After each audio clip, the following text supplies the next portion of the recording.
भीड़ की। यहां तक कि भीड़ ने आज नेपाल के प्रधानमंत्री का घर भी फूंक दिया। केपी ओली के निजी आवास को भी प्रदर्शनकारियों ने आग के हवाले कर दिया। ओली का यह घर काठमांडू बख्तपुर में है, जहां प्रदर्शनकारियों ने घुसकर इसे आग लगा दी। पूरा घर आग की लपटों और काले धुएं से गिर गया। आप तस्वीर देखिए, फुल फ्रेम दिखाइए किस तरह से आग लगाई गई। पीएम का घर है। प्रधानमंत्री ओली के घर को आग के हवाले करने के बाद प्रदर्शनकारियों ने सेलिब्रेट भी किया, डांस करके खुशी का इजहार किया। जलते हुए घर के सामने प्रदर्शनकारी कैसे खुशी मना रहे थे, आप उसकी तस्वीरें देखिए। केपी ओली का हाल वैसा ही हुआ जैसे बांग्लादेश में, आपको याद होगा, शेख हसीना का होगा। नेपाल में सेम पैटर्न दिख रहा है जो बांग्लादेश में हुआ था। शेख हसीना को भी जैसे तैसे लास्ट टाइम पर सेना ने बचाया था, वैसे ही ओली को लास्ट टाइम पर सेना बचा कर ले गई। नेपाली सेना के हेलीकॉप्टर में सवार होकर केपी ओली देखिए कैसे भाग रहे हैं। जैसे शेख हसीना भागी थी, वैसे ही केपी ओली भागे हैं। ओली ने आर्मी चीफ अशोक सिगडेल की सलाह पर कुर्सी छोड़ी। बताया जा रहा है कि ओली को इस वक्त नेपाली आर्मी ने गुप्त जगह पर छिपाया हुआ है, लेकिन दावा किया जा रहा है कि ओली नेपाल छोड़कर दुबई चले गए। ओली के इस्तीफा देने के बाद भी नेपाल के लोगों का गुस्सा शांत नहीं हुआ। केपी ओली के खिलाफ नेपाल के युवाओं के दिल में कितनी नफरत भर गई है, आप पहले इसको सुनिए, फिर आपको दिखाता हूं कि भीड़ ने आज जो किया है, आपने देखेंगे तो आपके रोंगटे खड़े हो जाए। इसका मोटिव यही है कि ओली को रिजाइन करें। नहीं, उसको रिजाइन करने से कल जो जितने लोग मरे थे वो वापस आ जाएंगे क्या? तो क्या चाहते हैं आप लोग? वो उसे ना इसी तरह से, जिस तरह से टायर जलाया गया है ना, उसी तरह से जला देंगे ना तो वो खुश हो जाएंगे, सब खुश हो जाएंगे। इसी तरह के भी ओली को जलाएंगे ना तो सब खुश हो जाएंगे। वरना उसको रिजाइन करने से, उसने राजीनामा देने से कुछ नहीं होने वाला। कल जो लोग थे वो वापस आएंगे क्या? जितने मरे बेचारे, इतने साथ छोटे छोटे बच्चे मर गए थे, वो वापस आ जाएंगे क्या? इसीलिए उसे राजीनामा देने की जरूरत नहीं है। खुद अपने आप को आग लगा दे, वो अच्छा बात होगा। फिर सब लोग खुश हो जाएंगे, कोई कुछ नहीं बोलेगा। यही चाहते हैं बस। भी हो जाए, केपी ओली को मरना चाहिए। उसको हम मार दूंगी, अभी की अभी। मैं मारूंगा, मैं देख लो, मैं मारूंगा केपी ओली को, मैं मारूंगा। इतना सन बच्चा, मैं मारूंगा। मैं मेरा 24 वर्ष एज है, मैं मारूंगा। मैं सिंगल मारूंगा, मैं सिंगल। वो खाली आ जाए यहाँ पर, मैं मारूंगा। आप लोगों का गुस्सा देखिए। कहा जा रहा है ये जेन जी का आंदोलन है, ये सारे यूथ हैं, युवा हैं, पढ़ने लिखने वाले लोग हैं, लेकिन आप इनका गुस्सा देखिए। कह रहे हैं कि मैं देश के प्रधानमंत्री केपी ओली को मैं मार दूंगा। वो लड़की कह रही है कि उसको जिंदा जला देंगे सड़क पर। केपी ओली को तो समय रहते सेना ने बचा लिया, लेकिन नेपाल में भीड़ का आज जो गुस्सा दिखा, उससे कोई बचने वाला नहीं। जिस तरह से संसद भवन को जेन जी ने फूंक डाला, उससे घंटों तक संसद भवन जलता रहा। जबरदस्त धुआं कई घंटों तक दिखा। सिंह दरबार, जहां सारे मंत्रियों के ऑफिस हैं, जहां से नेपाल की पूरी सरकार चलती है, वहां पर कब्जा कर लिया गया और वहां तोड़फोड़ की गई। देखिए कैसे संसद जल रही है नेपाल की। नेपाल के सुप्रीम कोर्ट को जेन जी ने फूंक दिया। इनकम टैक्स के ऑफिस पर हमला कर दिया। कोई ऐसा सरकारी संस्थान नहीं था जहां अटैक नहीं हुआ। नेपाल में बवाल की एक एक तस्वीर आपको दिखा रहा हूं, लेकिन पहले नेपाल की संसद के भीतर से टाइम्स नाउ नवभारत की एक्सक्लूसिव रिपोर्ट देखिए कि संसद के अंदर क्या हो रहा था। फिर बताऊंगा कि कैसे नेपाल के राष्ट्रपति का घर भी नहीं बच पाया और किस महिला को जिंदा जला दिया गया। तो देखिए किस तरीके से अभी भी जो है कमरों में आग लगी हुई है, अभी भी ये सब कुछ जल रहा है। और ये तमाम लोग जो यहाँ पे पहुंचे हुए हैं, वो उनका मानना है कि जो उम्मीद थी, जिसके लिए लड़ाई थी, वो पूरा कर ली है। देखिए ये गाड़ियां हैं जो आग के हवाले कर दी गई हैं। इसके अलावा देखिए कमरों के अंदर आग है, बिल्कुल हर तरफ जो है आग ही आग है। आपको आग और धुआं, यही दो चीजें जो है ये पूरे पार्लियामेंट के अंदर दिखाई देंगी। जो संसद है उसको आग के हवाले कर दिया गया है इस वक्त, और लगातार ये तस्वीरें आपको यहां दिखाई देगी। हर तरफ आग और धुआं है। ये हालात जो है वो नेपाली संसद का है, जो पार्लियामेंट हाउस है इनका, वहां के हालात है। ये व्यवस्था परिवर्तन की बात कर रहे हैं और पूरे परिवर्तन में आपको दिखाई देगा किस तरह से पूरे इस इलाके को आग के हवाला किया। देखिए पूरा जो है आपको सिर्फ धुआं ही धुआं दिखाई देगा हर तरफ। सिर्फ संसद भवन की बात नहीं है, भीड़ ने तो वहां के राष्ट्रपति का घर भी नहीं छोड़ा। प्रदर्शनकारियों का गुस्सा राष्ट्रपति रामचंद्र पौडेल के घर पर फूटा। प्रदर्शनकारियों ने राष्ट्रपति पौडेल के घर पर भी कब्जा किया और उनके घर को आग लगा दी। इस वीडियो में आप नेपाल के राष्ट्रपति आवास को जलते हुए देख सकते हैं कि प्रेसिडेंट का घर जला दिया। ऐसा नहीं है कि सिर्फ मौजूदा सरकार के मंत्रियों पर ही गुस्सा फूटा, सिर्फ उन्हीं की पिटाई हुई या उन्हीं के घर जलाए गए। चाहे मौजूदा मंत्री हो या पूर्व नेता, सब पर भीड़ का गुस्सा फूटा। पूर्व प्रधानमंत्रियों के घरों पर भी अटैक हुआ। और इसलिए भी सवाल उठ रहा है कि अगर मौजूदा सरकार के खिलाफ गुस्सा था तो समझा जा सकता है सारे पूर्व प्रधानमंत्री, नेता, सब पर गुस्सा कैसे। इस वीडियो में प्रदर्शनकारी जलते हुए टायर जिस घर के अंदर फेंक रहे हैं, यह घर नेपाल के पूर्व प्रधानमंत्री पुष्पकमल दहल प्रचंड का घर है। नेपाल के एक और पूर्व प्रधानमंत्री हैं झलनाथ खनाल। उनकी पत्नी को तो जिंदा जला दिया लोगों ने। पूर्व प्रधानमंत्री झलनाथ खनाल के घर में भी आगजनी हुई। प्रदर्शनकारियों की भीड़ ने उनके घर को आग के हवाले कर दिया। जिस वक्त झलनाथ खनाल के घर को आग लगाई गई, उनकी पत्नी राज्य लक्ष्मी चित्रकार घर में ही थी। दावा किया जा रहा है कि प्रदर्शनकारियों ने झलनाथ खनाल की पत्नी को घर के अंदर बंद करके आग लगा दी, जिनकी जिंदा जलकर मौत हो गई। और इसलिए सवाल उठ रहा है कि क्या यह जेन ज़ी का सिर्फ प्रदर्शन है या इसके पीछे बहुत बड़ी साजिश है। ये कौन से युवा हैं जो किसी को जिंदा जला दे रहे हैं। आपका गुस्सा हो सकता है, समझ में आता है, लेकिन आप किसी को घर में बंद करके महिला को जिंदा जला रहे हैं। पूर्व प्रधानमंत्री की पत्नी है, यही दोष है। आप कह रहे हैं कि ओली को मैं सड़क पर मार दूंगा, मैं जिंदा जला दूंगा। इसी तरह से आप देखिए कि नेपाल के पूर्व पीएम शेर बहादुर देउबा भी भीड़ के गुस्से का शिकार बने। यह वीडियो देउबा के घर पर हमले के वक्त का है, जब प्रदर्शनकारियों ने उन पर और उनकी पत्नी पर हमला कर दिया। इस हमले में जो वीडियो सामने आए हैं उसमें भीड़ देउबा और उनकी पत्नी को पीट रही है और वो लहूलुहान हालत में दिख रहे हैं। ये पूर्व प्रधानमंत्री हैं नेपाल के देउबा, और उनकी पत्नी आरजू देउबा नेपाल की विदेश मंत्री भी हैं। आप सोचिए, किस महिलाओं को भी नहीं छोड़ा जा रहा भाई, उनको भी मारा पीटा जा रहा है, जिंदा जला दिया जा रहा है। नेपाल में 3 बड़े और मुख्य राजनीतिक दल हैं और तीनों के ही खिलाफ नेपाल में प्रदर्शनकारी बवाल काट रहे हैं। आज प्रदर्शनकारियों ने ओली की पार्टी सीपीएन यूएमएल के दफ्तर पर भी अटैक किया। वहां पहले जमकर तोड़फोड़ मचाई और उसके बाद दफ्तर की बिल्डिंग को आग के हवाले कर दिया। काठमांडू में प्रदर्शनकारियों ने कम्युनिस्ट पार्टी के मुख्यालय पर भी धावा बोल दिया और कम्युनिस्ट पार्टी का झंडा फाड़ दिया। इसका वीडियो भी वायरल हो रहा है। प्रदर्शनकारियों की भीड़ ने आज नेपाल कांग्रेस के दफ्तर पर भी अटैक किया। पहले जमकर तोड़फोड़ मचाई और फिर पूरी बिल्डिंग को आग के हवाले कर दिया। सवाल इस अराजकता पर भी उठ रहे हैं, क्योंकि सरकार के खिलाफ गुस्सा तो समझ में आता है, लेकिन बाकी नेताओं के घर जला देना, सुप्रीम कोर्ट जला देना, होटल जला देना, मीडिया के ऑफिस जला देना, बैंक लूट लेना। भाई बैंक क्यों लूट रहे हो तुम? अगर तुम देश को बचाने की लड़ाई लड़ रहे हो तो देश के बैंक क्यों लूट रहे हो? जेल से कैदियों को छुड़ा लिया गया, जैसे बांग्लादेश में आपको याद होगा खूंखार कैदी जेल से छुड़ा लिए गए थे। सेम पैटर्न नेपाल में दिख रहा है, वहां भी कैदी जेल से छुड़ा लिए गए। ये कौन सा प्रदर्शन है बॉस? ये लोगों को समझ में नहीं आ रहा है कि ये क्या सिर्फ जेन ज़ी का आंदोलन है या ये हाईजैक हो चुका आंदोलन है। सवाल पूछा जा रहा है कि शांतिपूर्ण तरीके से शुरू हुए प्रदर्शन को भड़काया किसने और इस लेवल पे कौन ले गया है कि लोगों को जिंदा जला देने में इस भीड़ को आनंद आ रहा है? किसकी साजिश है इसके पीछे? क्योंकि आप ये देखिए कि काठमांडू में प्रदर्शनकारियों ने सुप्रीम कोर्ट में आग लगाई। नेपाल में विरोध के नाम पर काठमांडू के हिल्टन होटल को आग के हवाले कर दिया। होटल क्यों जलाए भाई? होटल का क्या काम? देश में आपको लगता है भ्रष्टाचार है, आपको लगता है सोशल मीडिया क्यों बंद कर दिया? होटल ने क्या किया था तुम्हारा? होटल क्यों जला दिए? नेपाल के सबसे बड़े मीडिया हाउस की बिल्डिंग को आग लगा दी।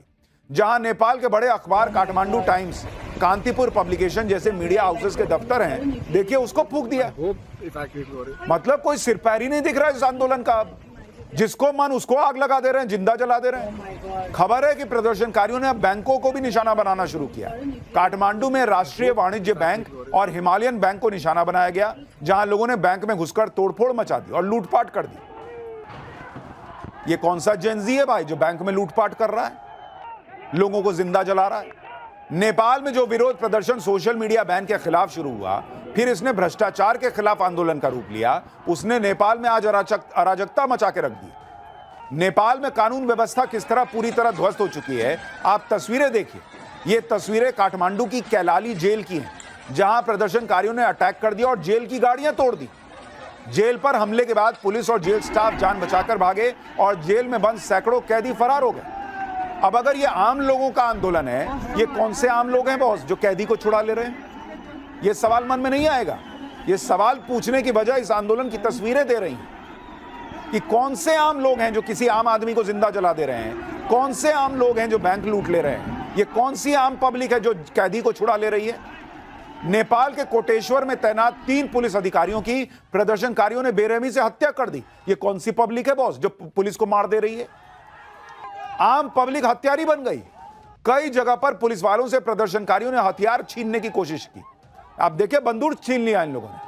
सवाल उठ रहा कि नेपाल के लोग अगर सरकार और पॉलिटिकल सिस्टम से गुस्सा है तो प्रदर्शन के नाम पर कानून व्यवस्था को चुनौती क्यों दी जा रही है। और कौन सी नॉर्मल पब्लिक होती है बॉस जो किसी को भी मार देती है। आम आदमी का हाथ कांपेगा किसी को जिंदा जलाने में, ये लोग जिंदा जला दे रहे हैं। इन सवालों को हवा देने वाले वीडियो भी सोशल मीडिया पर पोस्ट किए जा रहे हैं। आप वीडियो देखिए जिसमें शांतिपूर्ण प्रदर्शन चल रहा था, फिर इन लोगों के पीछे अचानक से सैकड़ों बाइकों का रेला आ गया। ये देखिए बाइक। कहा जा रहा है कि नेपाल में पहले शांतिपूर्ण प्रदर्शन शुरू हुआ था। उग्र और हिंसक बनाने में इन बाइक सवारों का हाथ है, जिन्होंने शांतिपूर्ण प्रदर्शन को हाईजैक करके हिंसा मचानी शुरू कर दी। और इसलिए नेपाल में जो हो रहा है उसको लेकर सवाल उठ रहे हैं कि क्या इसके पीछे बहुत बड़ी साजिश है और क्या यह साजिश भारत को भी निशाना बनाएगी। नेपाल को इस तरह से जलाने के लिए क्या कहीं से ऑर्डर आया, क्या कोई सीक्रेट ताकतें इसके पीछे लगी हुई हैं। नेपाल में आगे क्या होने वाला है, अब इन सब पर बातें हो रही हैं। इसी बीच नेपाल के एक नाम की बड़ी चर्चा हो रही है और दावा किया जा रहा है कि यही नेपाल का अगला पीएम होगा। कहा जा रहा है कि नेपाल के युवा बालेन्द्र शाह को नए पीएम के तौर पर देखना चाहते हैं। ये बालेन्द्र शाह हैं। बालेन्द्र शाह बालेन शाह के नाम से जाने जाते हैं। बालेन शाह काठमांडू के मेयर हैं। जेएनसी प्रदर्शन में जब सड़कों पर युवा उतरे तो बालेन ने फेसबुक पर लिखा था कि उनका पूरा सपोर्ट प्रदर्शनकारियों के साथ है। अब यह समझिए कि बालेन शाह है कौन और क्यों नेपाल के युवाओं को बालेन शाह में ही भविष्य का नेता दिख रहा है। बालेन शाह ने राजनीति में आने से पहले एक रैपर और कलाकार के तौर पर अपनी पहचान बनाई थी। रैप के जरिए युवाओं के मुद्दों को, उनकी परेशानियों को आवाज दी। इस वजह से बालेन शाह युवाओं में बहुत मशहूर हैं। बालेन शाह ने सिविल इंजीनियरिंग में अपना करियर बनाया। साल 2022 में वो मेयर का चुनाव निर्दलीय लड़े और बड़ी बड़ी पार्टियों को हराकर चुनाव जीता। दावा है कि मेयर के तौर पर उन्होंने साफ सफाई, स्कूली शिक्षा में सुधार पर काम किया। यही सब वजह है कि नेपाल में तमाम सोशल मीडिया, खासकर फेसबुक के पोस्ट बालेन के समर्थन में अटे पड़े, जिसमें लोग मेयर बालेन से इस्तीफा देकर राष्ट्रीय नेतृत्व संभालने की मांग कर रहे हैं। सेम वही पैटर्न दिख रहा है जो बांग्लादेश में था, जहां मोहम्मद यूनुस के लिए कहा जा रहा था कि बॉस आप संभालिए।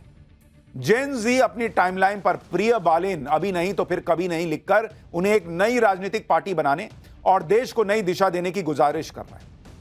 बालेन शाह उस वक्त भारत में चर्चा में आ गए थे जब उन्होंने भारत की फिल्म आदि पुरुष की रिलीज पर रोक लगा दी थी, क्योंकि फिल्म में माता सीता को भारत की बेटी कहा गया, लेकिन कोर्ट में उनका आदेश नहीं टिका। इसके अलावा बालेन शाह वो व्यक्ति हैं जो अपने ऑफिस में ग्रेटर नेपाल का मैप लगाते हैं, जिसमें उत्तराखंड, हिमाचल प्रदेश और सिक्किम के कुछ हिस्सों को नेपाल का बताया गया है। इसके अलावा जब KP Sharma Oli SCO meeting के लिए चीन जाने वाले थे तो बालेन ने यह मांग रखी थी कि केपी शर्मा ओली लिपुलेख का मुद्दा चीन के सामने उठाएं। लिपुलेख भारत का हिस्सा है जिससे नेपाल अपना बताने में लगा हुआ है। यानी नेपाल में जो आंदोलन चल रहा है उसके पीछे जो बालेन शाह है उसकी नजर भारत को लेकर क्या रखती है, या भारत को लेकर उसकी सोच क्या है, कितनी एंटी इंडिया है, क्या है, वो आपको इन बातों से पता चल रहा होगा। इसलिए मैंने कहा कि जो बांग्लादेश में हुआ, नेपाल में हुआ, पैटर्न मैच हो रहा है। क्या बड़ी साजिश तो नहीं है, कहीं इसके पीछे डीप स्टेट तो नहीं है। बालेन शाह के बारे में एक और दिलचस्प चीज है कि वो सिर्फ नेपाल ही में ही नहीं, इंटरनेशनली भी बहुत मशहूर है। कुछ लोग तो उन्हें अमेरिका का भी करीबी बताते हैं। साल 2024 में बालेन शाह ने नेपाल में अमेरिका के राजदूत से मुलाकात भी की। साल 2023 में बालेन शाह को टाइम मैगजीन ने टॉप 100 उभरते नेताओं की लिस्ट में डाला था। सिर्फ इतना ही नहीं, न्यूयॉर्क टाइम्स ने बालेन की तारीफ वाला आर्टिकल छापा था। यानी बालेन शाह को अमेरिका बहुत पंप करता रहा है। और इसलिए सवाल उठ रहा है कि क्या जो कहा जाता है कि अमेरिका ने, डीप स्टेट ने पहले बांग्लादेश में अपना आदमी बैठाया मोहम्मद यूनुस, और अब क्या नेपाल में अमेरिका अपना आदमी बैठाना चाह रहा है बालेन शाह। लेकिन भारत के लिए इसका क्या मतलब है? बालेन शाह हो, नेपाल हो, उससे भारत का क्या कनेक्शन? देखिए, नेपाल में जो कुछ हो रहा है उससे भारत के लिए कितना बड़ा खतरा है यह आपको समझना होगा। भारत के चिकन स्नैक के लिए कैसे दो फ्रंट से खतरा बढ़ गया है, जिसकी बात हमने सबसे पहले की थी, आपको फिर से वो मैप दिखाता हूं जो भारत का चिकन स्नेक कहा जाता है और कहां पर है, यह आपको समझना होगा। जरा इसको मैप को दिखाइए। अब आप इस तस्वीर को देखिए, भारत का मैप है और ये जो आपको तस्वीर दिखा रहा हूं, ये भारत का चिकन स्नेक है। ये बहुत संकरा सा इलाका है। इसको जरा जूम करके दिखाइए इस हिस्से को। यहां अगर आप देखेंगे, एक तरफ ऊपर आपको नेपाल दिख रहा है, इधर भूटान है और इधर बांग्लादेश है। और नेपाल और बांग्लादेश के बीच में ये जो आप छोटा सा हिस्सा देख रहे हैं, इसी को चिकन स्नेक कहा जाता है, क्योंकि ये जो भारत का ये हिस्सा है और पूर्वोत्तर का हिस्सा है, दोनों को जोड़ने के लिए एक गलियारा सा है।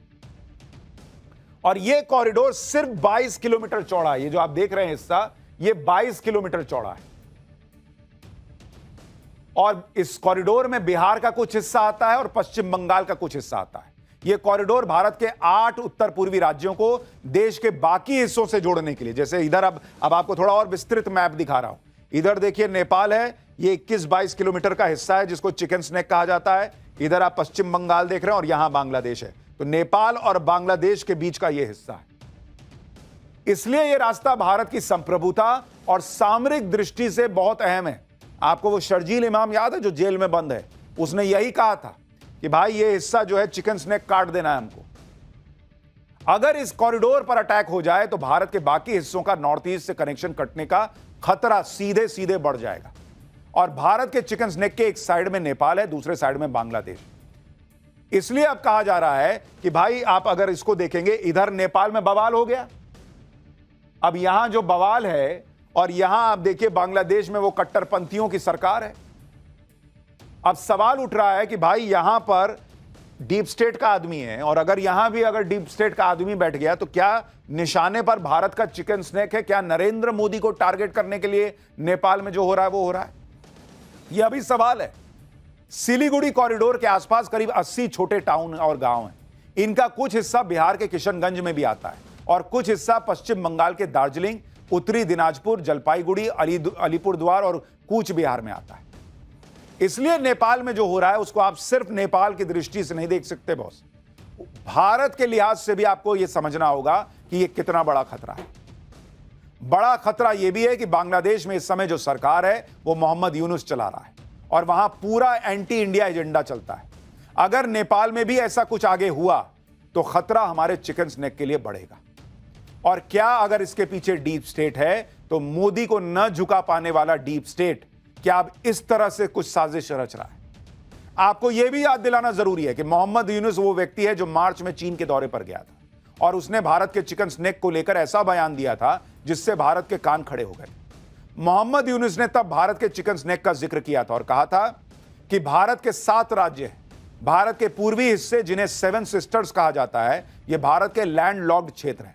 समंदर तक उनकी पहुंच का कोई रास्ता नहीं है। इस क्षेत्र के लिए समंदर के अकेले संरक्षक हम यानी बांग्लादेश है। मोहम्मद यूनुस की इस टिप्पणी को भारत के चिकन नेक से जुड़े खतरे के तौर पर देखा गया था और इस टिप्पणी पर बड़ा विवाद हुआ था। आप कड़ियां जोड़िए बॉस, अभी कुछ महीने पहले ये चिकन स्नेक की बात करता है मोहम्मद यूनुस, फिर आप देखिए कि पिछले महीने अगस्त में ही पाकिस्तान के डिप्टी पीएम और विदेश मंत्री इशाक डार, वो भाई बांग्लादेश गया हुआ था। यानी बांग्लादेश और पाकिस्तान मिलकर खिचड़ी पका रहे। 13 साल में यह पहला मौका था जब पाकिस्तान के विदेश मंत्री बांग्लादेश की यात्रा पर गए, वो भी तब जब ऑपरेशन सिंदूर में भारत ने पाकिस्तान की जमकर धुलाई की थी। इसी को देखते हुए पाकिस्तान और बांग्लादेश ने बरसों पुराने कड़वे रिश्तों को भुलाकर तेजी से रिश्तों को मजबूत करना शुरू किया। लेकिन आपके मन में यह सवाल आ रहा होगा कि पाकिस्तान बांग्लादेश को अपने साथ मिलाकर क्या ही कर लेगा, उसे क्या हासिल हो जाएगा? इस सवाल का जवाब है भारत का चिकन स्नेक। इतना ही नहीं, पिछले महीने अगस्त में ही असम के सीएम हेमंत बिस्वा शर्मा ने भी चिकन स्नेक पर मंडरा रहे खतरे की बात कही थी। असम के मुख्यमंत्री ने कहा था कि बांग्लादेशी कट्टरपंथियों का एक वर्ग चिकन स्नेक कॉरिडोर को कमजोर किए जाने के मकसद से उन भारतीय नागरिकों को भड़काने की कोशिश कर रहा है जो सालों पहले पड़ोसी देश से पलायन करके यहां आए थे। सीएम ने दावा किया था कि सीमावर्ती क्षेत्रों, विशेष तौर से धुबरी जिले में लोगों को उनकी मौलिकता की याद दिलाने के लिए एक साजिश रची जा रही है। मुख्यमंत्री ने कहा कि चिकन स्नेक और उसके आसपास रहने वाले अधिकतर लोग मूल रूप से बांग्लादेश से आए थे और बाद में उन्होंने अपने यहां आने के साल के आधार पर भारतीय नागरिकता ले ली। आने वाले दिनों में यह एक बहुत गंभीर सुरक्षा का खतरा बनने वाला है। धुबरी में स्थिति बहुत नाजुक है। आप असम के मुख्यमंत्री के इस बयान से समझ सकते हैं कि कैसे भारत का चिकन स्नेक बांग्लादेश की साइड से तो सीधे सीधे निशाने पर है।